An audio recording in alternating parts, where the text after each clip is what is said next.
বাড়ির বাগানের নিচে বসে আছি পড়াশোনা করতে করতে ক্লান্ত বন্ধুরা। আসলে এর শেষটা কোথায় আমি নিজে জানি না।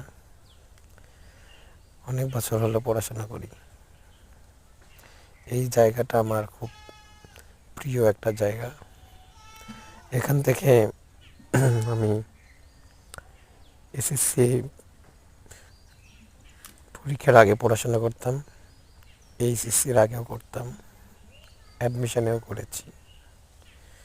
তারপরে এখন বিসিএস নামক সোনার হরিণের জন্য এখানে বসে বসে পড়াশোনা করি।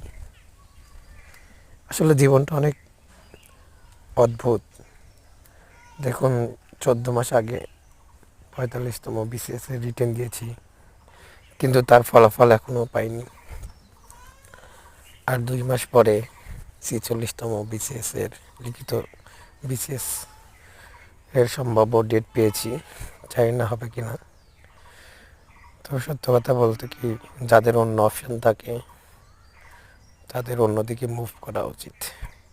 বিসিএস অনেক লেন্দি এবং খুবই জটিল একটি প্রক্রিয়া। অনেকের জন্য অবশ্য সহজ, যারা অনেক ভাগ্যবান এবং পরিশ্রমী। ধন্যবাদ সবাই।